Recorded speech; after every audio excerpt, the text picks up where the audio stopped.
people need to know the information that people are getting better, they are staying well, there are lots of things that work, and there's still a narrative, a conversation that's been pushed out. It doesn't matter whether you do my process or somebody else's process. It really doesn't matter. And there's enough people gone on that journey. It's just finding the way that works for you.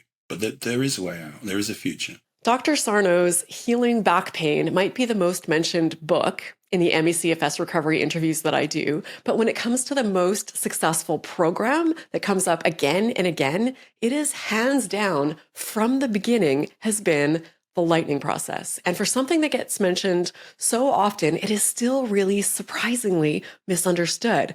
So today, right now, we're going to go straight to the source. And if you're new here, I'm Raelan Agle, and this is where we explore real recovery stories from ME/CFS and Long Covid and beyond. No fluff, no filters, just honest conversations about what actually helped, even when the path to recovery didn't look the way that anyone expected. And today I am so thrilled to be joined by Dr. Phil Parker. He's joining in from London, England, and he is one of the pioneers in this space by far, an innovator in brain retraining and easily one of the most influential names in this field. And back in 1999, after patients asked him to find a way to help them when nothing else was working, he developed what would become the lightning process. And since then, it's helped over 75,000 people. It is available in 22 countries and has been the subject of 18 research papers. So he's here to unpack what the lightning process is and isn't, and why so many people with ME/CFS and now Long Covid swear by it, how it taps into neuroplasticity, the placebo effect, and more. So let's dive in. Dr. Parker, how incredible to have you here. Thank you for doing this. My pleasure. It's been really lovely to be invited to speak to you, Raelan. I have so many questions for you. I think the biggest one, or a good one to start with, is how did you end up doing the work that you are doing? What led you to creating the lightning process? Like, where did that come from when virtually no one was talking about anything to do with this? So it's quite a long story, but hopefully intriguing. You can see behind me there's guitars, and that's really part of my story. When I was a kid, I always wanted to be a rock guitarist. That was my dream. And I said to my mum and dad, hey, I want to do this. And they were like, yeah, and you need to get a proper job too. So I ended up getting a place at medical school, eventually becoming an osteopath. And in my first year of osteopathy, I was still doing music. In London, I was doing really well. I was doing well as an osteopath. And then all of a sudden, one beautiful summer morning, I severed my left hand. Not completely, but I cut through all the nerves and the tendons just here on the left wrist. You can see the scars. By putting it through a trailer, the window of a caravan or a trailer. And I knew enough about this whole anatomy and physiology from my training that I'd done some serious injury. I didn't cut the artery, otherwise I wouldn't be here to speak. But I said to the doctors, how soon until I can play the guitar or, get back to being an osteopath? They said, oh, you'll never move your fingers again. And I was like, what? So in that moment, my whole kind of life just disappeared, which I'm sure many people listening to this will be familiar with, that sense of everything just folding in front of you. But I was very kind of contrary, and I really, really wanted to be an osteopath and a guitarist. So I demanded a second opinion. The second guy said, good news, the first person you spoke to was really good, and they got it right. You will never move your fingers again. You'll be left with a useless claw. So, wow, that's not the right answer. So I kept on asking, and I asked about 80 different specialists. And in my head, I was like, if lizards could have their tails pulled off and regrow them, then surely there must be a way to regrow a nerve. There must be. And I found out some other cases of people who had, and eventually I found a clinician who said, yeah, I think you've got a chance of recovering. I was like, yes, I'm gonna whatever you say, I'll do. And they did a lot of stuff around the brain, mind, body. So that kind of got me interested in different ways of thinking about things. Particularly, one of the things that struck me was the importance of someone who believed in me, that thought that I could get well. And also the difficulty of dealing with so many negative prognoses of people saying, no, just forget it, you'll never get well. And struggling through that and finding my way through that. And I kind of look back at that I was 21, that 20-year-old one me thinking, how did you keep going when you were getting all this negativity about what could happen? But I did. And I ended up becoming an osteopath, playing the guitar, recording albums, even playing with Eric Clapton at one point. But one of the things that was really significant for me was just opening up that whole conversation about, what is possible? What things have we thought are not possible that maybe are possible? How can we recruit this incredible ability we all have to shift and change? And then in that course, I finished as an osteopath, trained also as a psychotherapist, hypnotherapist, NLP practitioner, coach, a PhD in psychology of health, all to kind of try and understand how does the body and the brain and the mind all work together. And in the midst of that, I had lots of clients coming to me going, can you help me? Because I've seen my physical therapist, my doctor, and they don't know what to do. And I've seen my psychotherapist and they don't know what to do. So they thought maybe by combining these two kind of ideas, you might be able to help. And eventually I came up with a lightning process as a result of that, helped particularly working with people who got really stuck, people who really wanted to get well, but just didn't know, they tried everything, didn't know what else to do. And I designed it from talking to hundreds of people and going, right, I don't know what's going on, but you want to get well?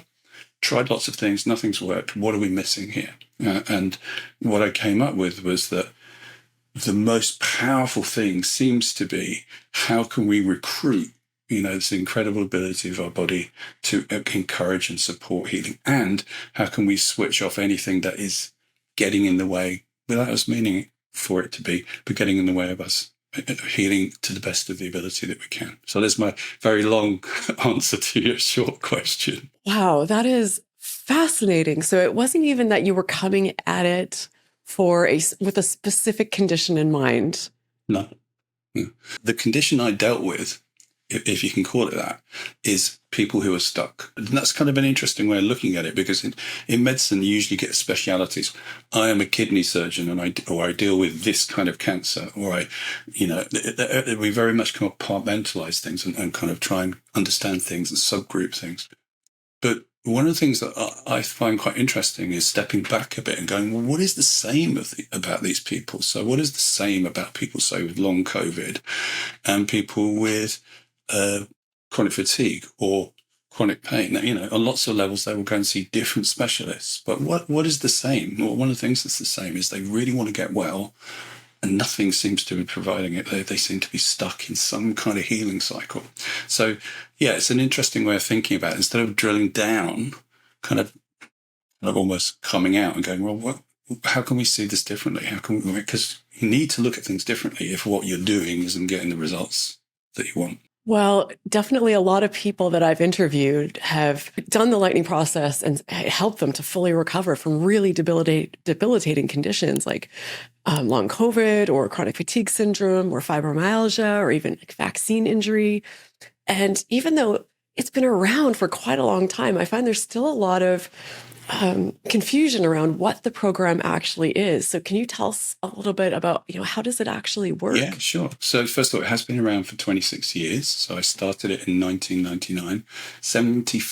Over 75,000 people around the world in every continent apart from Antarctica have done the lightning process. So it's been going for a while. There are currently 18 published peer-reviewed research papers on it, which we can talk about later. But what is it?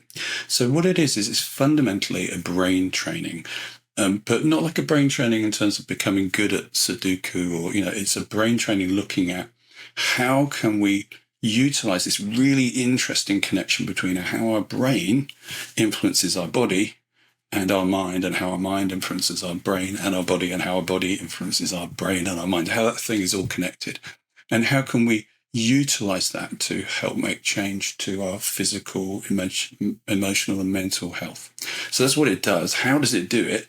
It's very simple. First of all, it's a training program. So that's the really key thing. It's not giving a pill. It's like you have to understand, take on the ideas, put them into practice, and therefore it has to fit with your kind of worldview for it to have much value for you.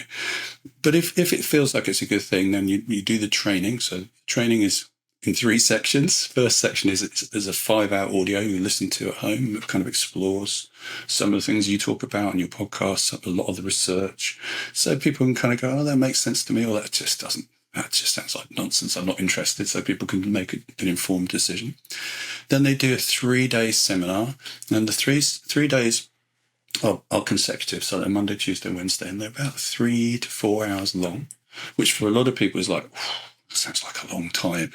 Luckily, the way that it's delivered, it's really engaging, and people find they can deal with it very easily.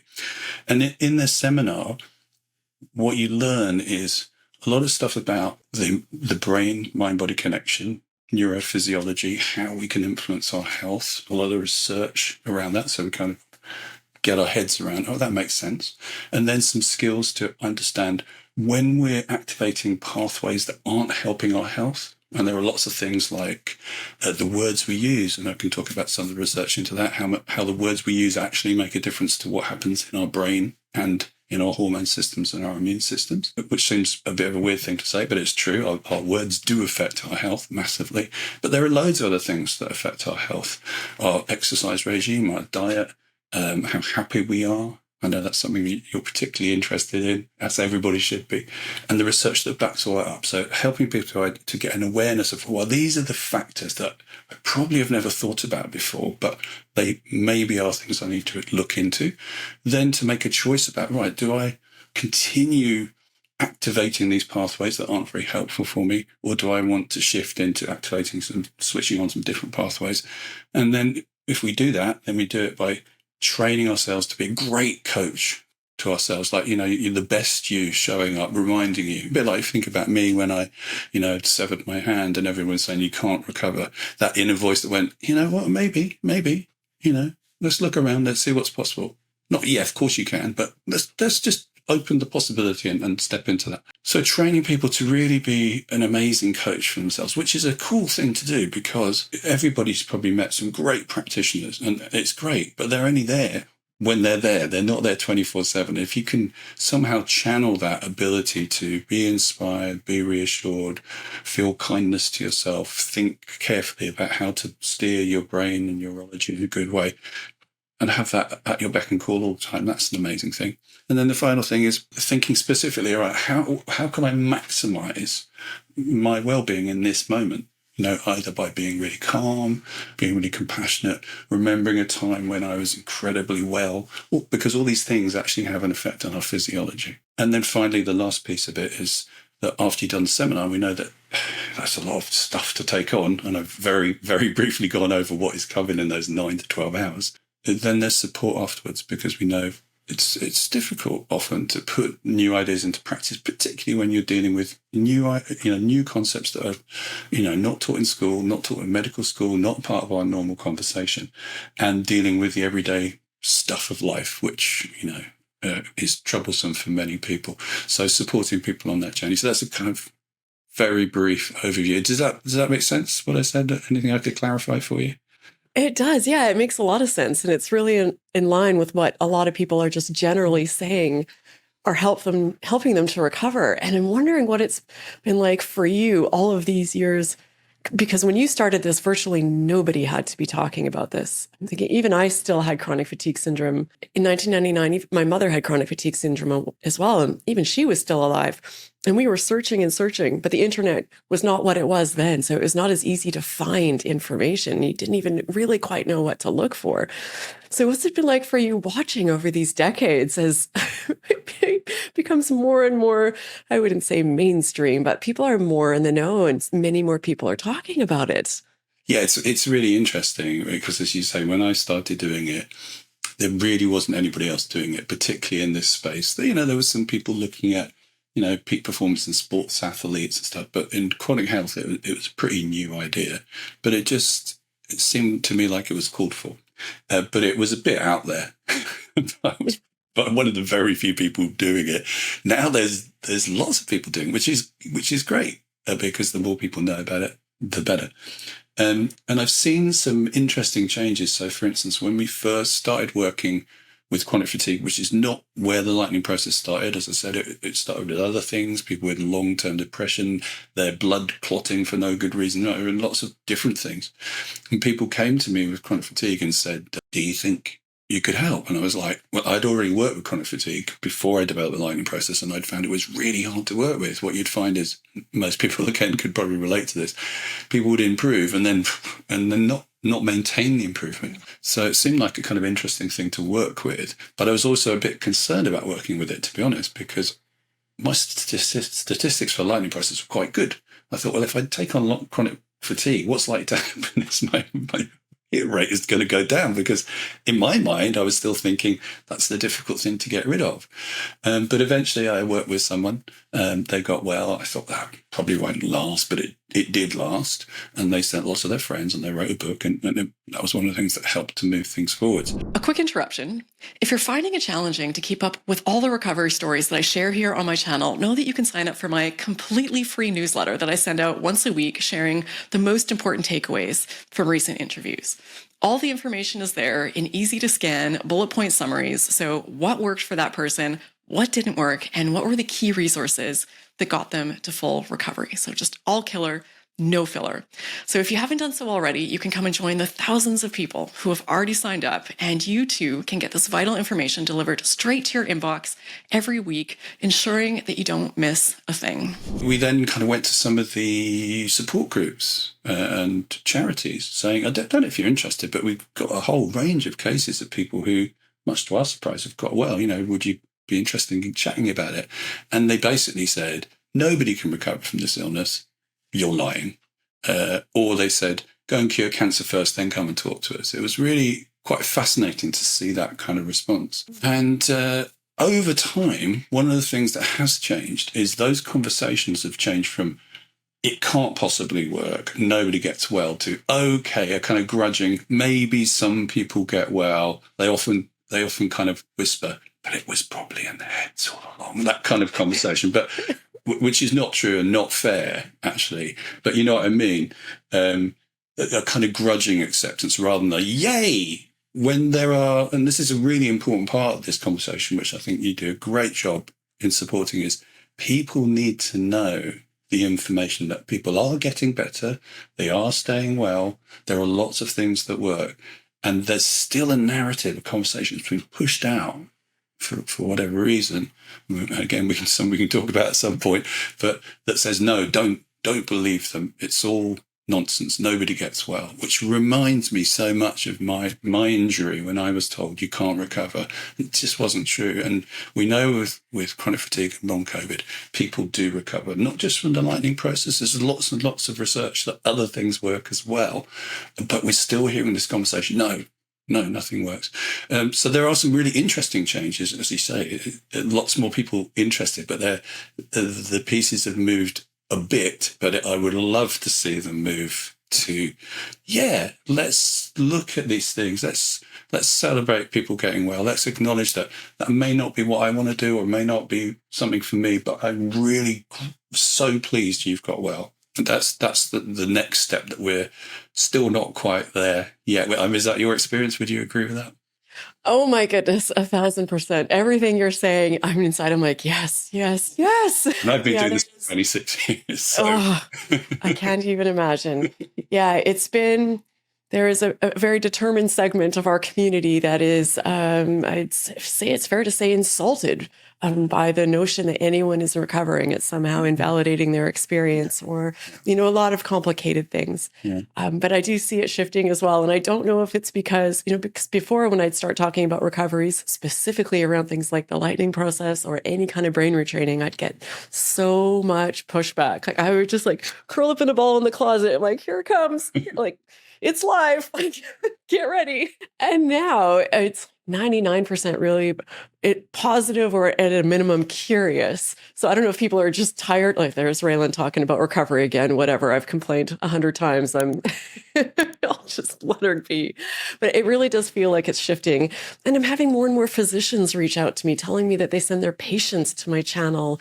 And just more broadly, people seem to be catching up with the science of what you're talking about brain retraining and, your thoughts, your words, your feelings, your emotions, your nervous system, how it all plays a role. So I think it feels like it's shifting a lot quicker than it is, just because of where I'm seated and the people I talk to. But yeah, baby steps. What, because I imagine, because if I was hearing pushback on my videos just talking about these concepts, and I could see a lot of it was coming from a place of misinformation or misconceptions about what this all was. So, what would you say are some of the main misconceptions about this approach to recovery, the lightning process, that you hear over the years? I think one of the things, there's a few of them. One of them, it's secret, which is just not true. We've done lots of research. So that in the research, some of the research, you have to record the seminars. There are recordings of the seminars which are there for the researchers to look at. There's a book I've written called Get the Life You Love, which is pretty much how to do the lightning process. There's a kind of warning on it saying, we wouldn't recommend doing this for chronic health issues. It's better to do it with a practitioner who can support you. But this is what it contains. This is what the basic elements. It's quite a thick book of the lightning process. There's a protocol on our website. There's papers we publish saying this is what happens in the lightning process. So that's an interesting one where people go, it's all secret. It's like, in what way is it secret when all this information is available out there? And doctors regularly come and watch it, and it's just not secret. Another one is it doesn't work. That's the other one. It doesn't work. And this is one of the really intriguing things. A lot of these people will be really into science and going, where's the science? There's no research. It doesn't work. It's like, there is research. It says 18 published papers on the lightning process, including a randomized control trial, which is considered to be like the big cheese of research, where you compare people having an intervention and people not having an intervention to kind of say, does it work? And also you ask the question, does it harm people? Are there any side effects?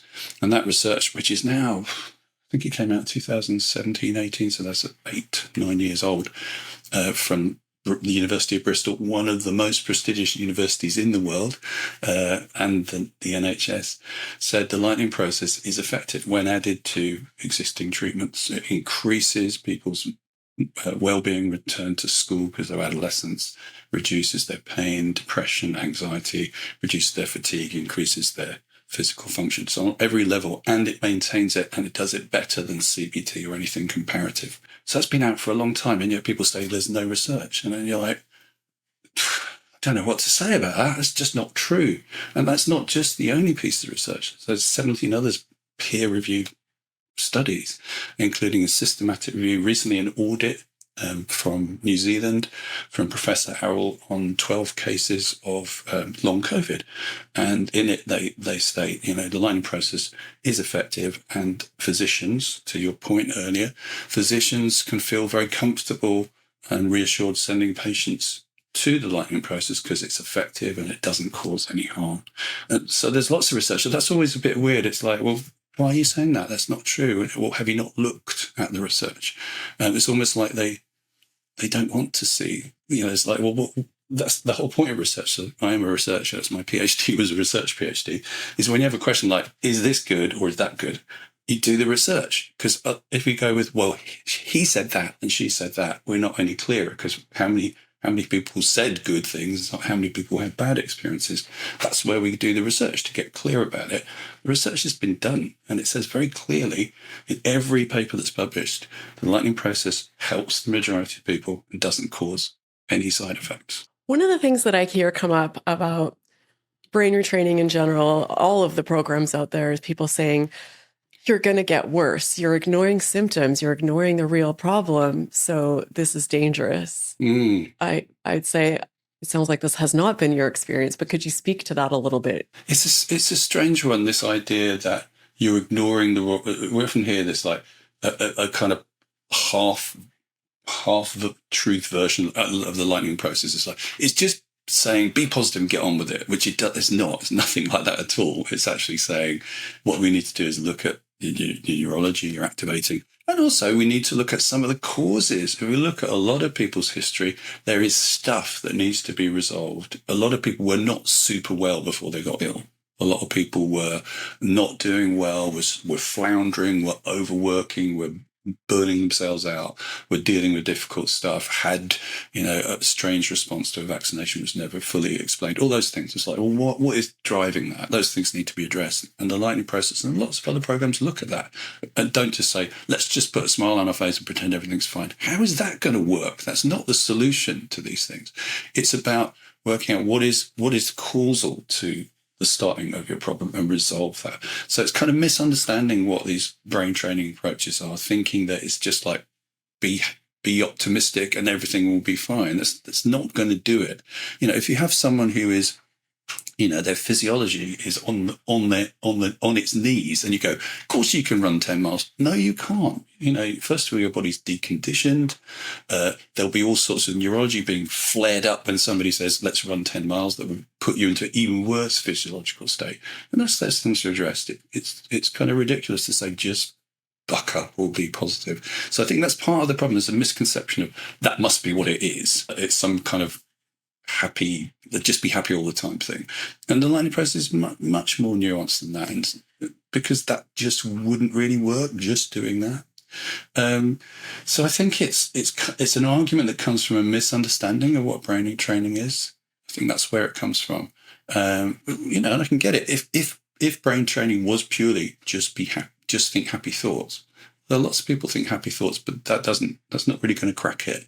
It's a useful part of it, but also there's toxic positivity where you're just positive all the time, which is not a very healthy way to be. So it's kind of painting things like this in a very unnuanced way, like they think they know what it is, instead of asking, what is it? Yeah, that's very helpful. And I'm thinking too, for people now, it's a good problem to have, but 20 years ago, we didn't have many options. We didn't have a lot of information. And now we have all these different programs and coaches and so many things to choose from. And when you're already really not feeling well, I can only imagine how overwhelming that is. And you want to choose the right one for you. So how does someone know if the lightning process might be a good fit for them? Does it work for everybody? How does one know if this is a route that they should consider? The first good question is, does it work for everybody? No, it doesn't. Probably nothing works in any field of the world. Nothing is exactly right for every single person. Not everybody likes the Beatles or Beethoven or God or evolution. So, not everyone's going to like everything. If we look, though, at the statistics are very good for the lightning process, the vast majority. So we did a study of 1,200 people some time ago, and the stats were something like 85% of people said, yeah, it was great. I think 3 people said, no, I didn't like it. 3 out of 1,250 is pretty good hit rate. But it's not going to be right for everybody. And so one of the things we do is we say to people from the offset, look, this is what it's about. Does that make sense to you? Or does that sound like, because if it's something you think, I'm not going to get on board with that, we would say to them, that is really useful to know. This is not for you, not at this point in time. So there are certain checks and balances we do in the process. So in the 5-hour audio, lots of questions about, does that make sense? Does it sound, did that, look at this research, have a look in a bit more detail. What do you think? Because I did an interview with a brilliant guy called Irving Kirsch, who's a professor who started the idea of response expectancy, which is when you give someone a pill, what they think is going to happen affects how the pill lands and how their physiology changes. And if pills effects can be affected by what you're thinking, then of course anything can be, including a training. So helping people to get as informed as possible. The key things I would say to look for, and it's not just a lightning process, any brain training, any approach at all, is, does this make sense to you? Does it feel right? Do you like the person? Does it sit well with you? If you don't like the person, if it doesn't feel right, doesn't sit well, doesn't fit with you, doesn't match you, step away from it. Whatever it is, including the lightning process, anything, or my videos or your videos, just don't do it. Do something else. There's lots of other things to do. You don't have to do it. Find something that works for you. And I think all the stats from, loads and loads of research into psychology says one of the biggest things is the relationship between you and that person. So if you're getting a bad vibe, or you're just not sure about the trainer, the practitioner, the clinician, including a doctor, your surgeon, everybody, all the research suggests choose a different one.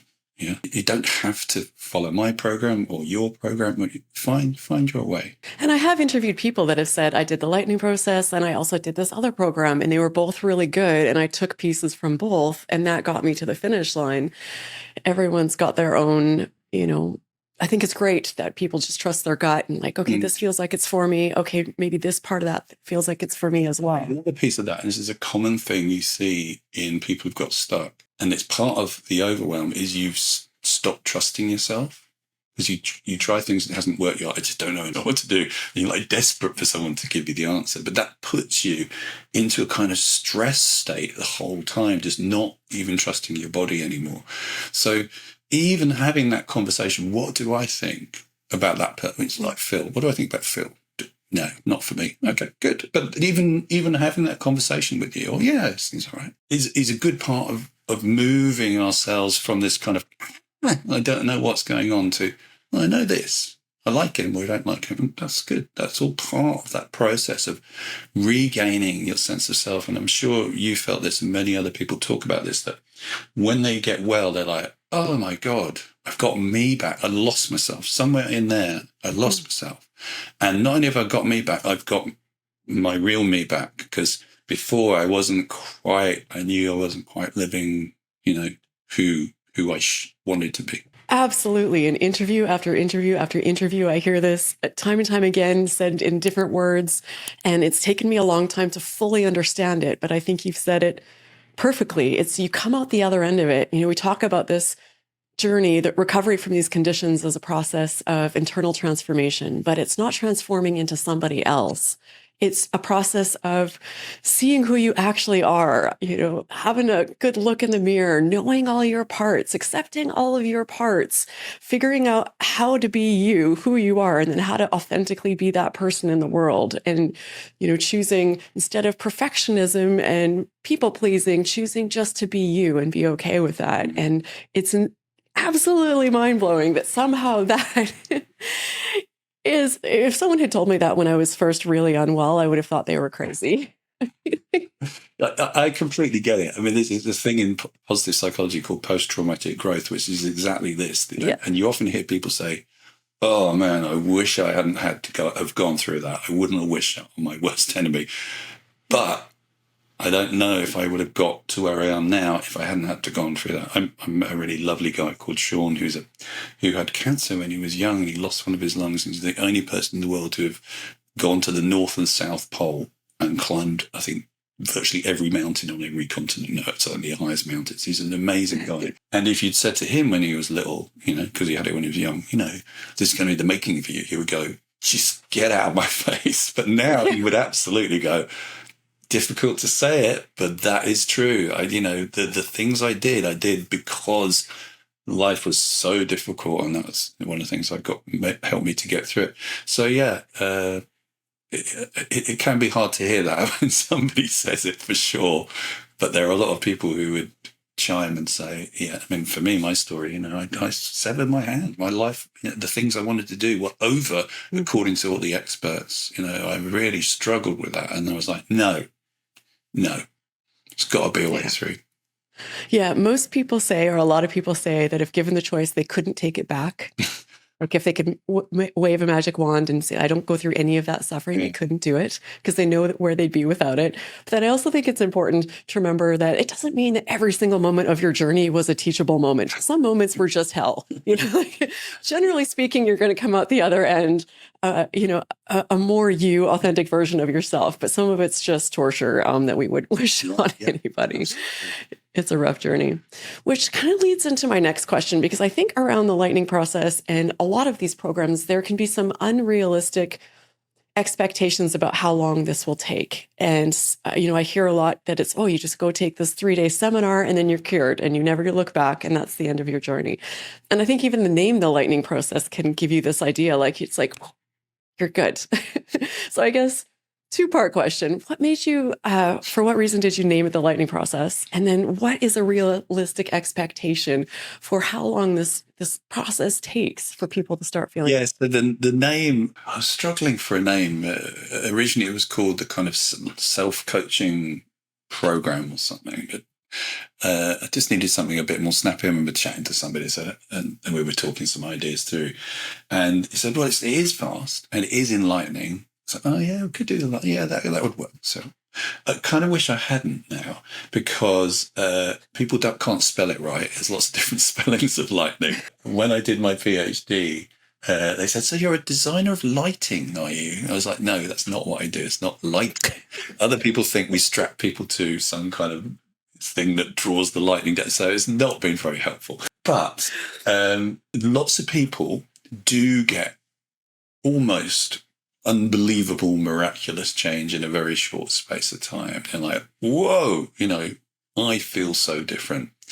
If you ask them, do you feel completely well in every level? They may go, no, I've got some work to do, but I know that I'm out of the woods and I'm like 95%, and I can see in a week or two, I'm going to be so well. Sure, if I want to do a marathon, I'm probably going to do training because I'm out of condition, but I would be as well as the next man. Yeah.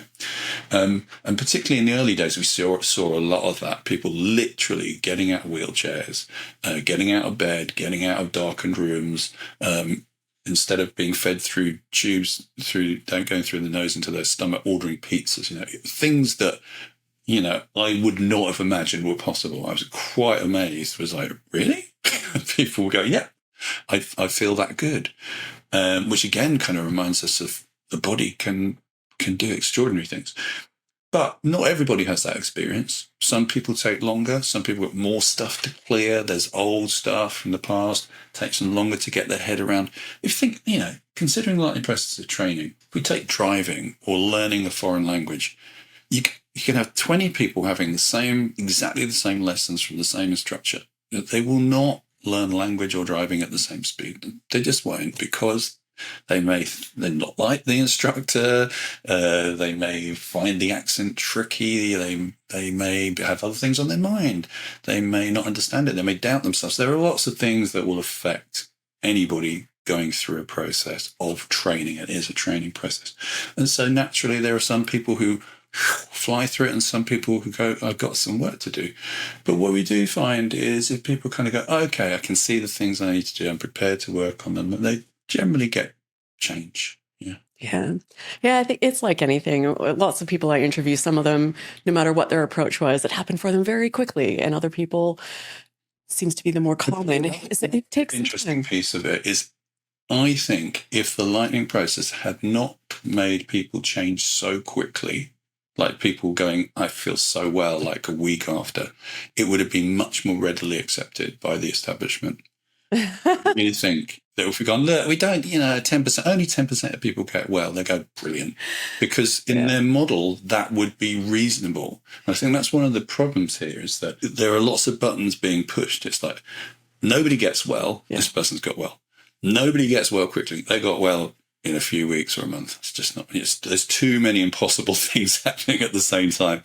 And when people hear that, they're like, that's too good to be true. That's what they say. But what's interesting is if you look at what's the opposite of that statement, the opposite would be, it was so bad, it must be true. That would be the opposite. So somebody says, hey, I went to this restaurant, it was so bad. Oh, great, I'd love to go because that sounds true. Rather than I went to this restaurant, it was amazing. I'd like to go to that restaurant. That's the one I want to go to. So there is a really weird thing going on around positive stories. And particularly if the positive story was, I took this medicine and man, it changed me. People go, where do I get that medicine? So there's a very different conversation around this, from I did a training to I got something in a pill. And that's part of the problem again. People think that their physical problems have to be fixed through a physical modality. But that's just not true. It's not how the body works. It works great for some things. Like you have a really acute infection, then antibiotics might work, but not if it's a virus. It will have no effect on it because antibiotics don't affect viruses. Or if you've got a broken leg, then splinting it or having surgery might be what you need. But for lots of other things, that approach isn't the right approach. And that's okay. As we said earlier, there are lots of different approaches.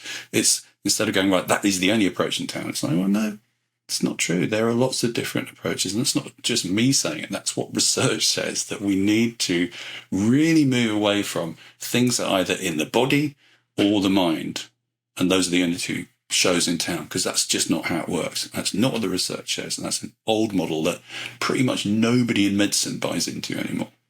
Yeah.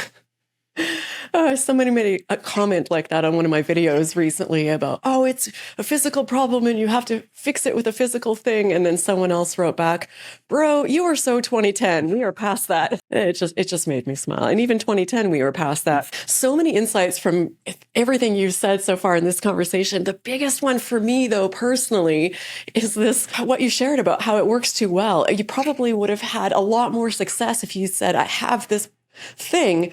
You're going to have to work hard. It's going to take about a year, and then you'll start to see some progress. People will be like, okay, that makes sense. But when you're like, you've been sick for 30 years, completely incapacitated, and you might start feeling better in a week. People's just like, no.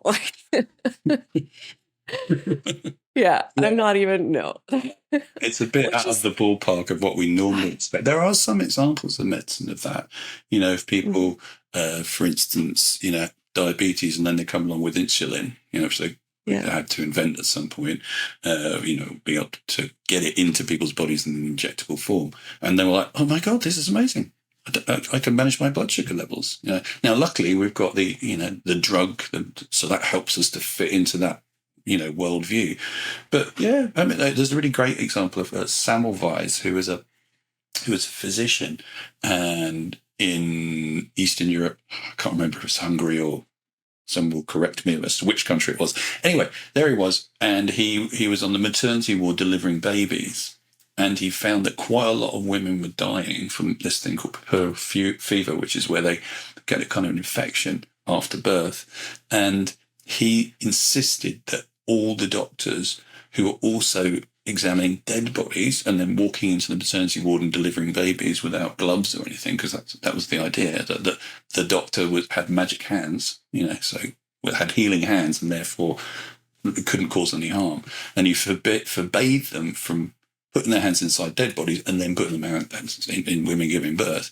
And the death rate of the women dropped, because now they weren't getting these infections from dead bodies.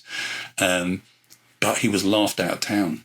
And in his life, that idea was never accepted, that you should wash your hands between patients, particularly after poking them inside dead bodies.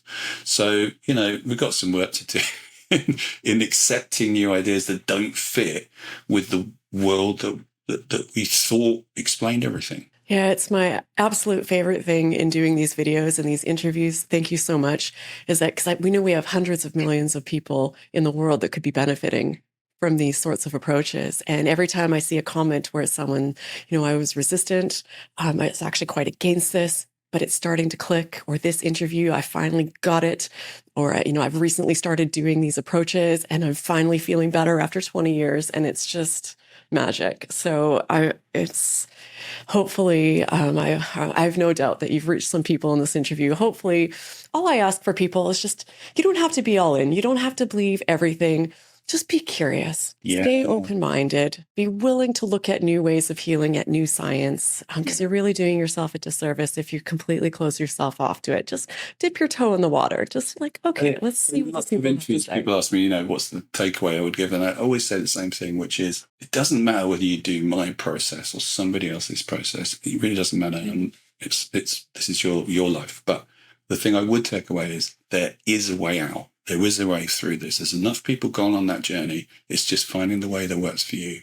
But there is a way out. There is a future. So if people wanted to learn more about the lightning process, or get started, or connect with you, what's the best way that they could do that? Go to lightningprocess.com. It's the easiest way to find me. Or if you look at philparker.org, that's the other place. But if you just type Lightning Process in, you'll get to that website, and all the stuff's there. There's lots of free resources, and you can get hold of the audio program, which is very, very reasonably priced. It's about $19, $20 for 5 hours. And that will tell you, does this sound like a good thing for me or not? Incredible. And I'm going to link, you had mentioned, I think it was before we started recording, Jody Goss, but she lives here in California, and I interviewed her, and she recovered using the lightning process, and I know is now a practitioner. So I'll put that video up if people Longhauler. Just want to hear about it from a client perspective, a patient perspective, what that looks like. Thank you so much for being here, Dr. Parker. This has been absolutely incredible. So insightful. And just thank you for all that you do.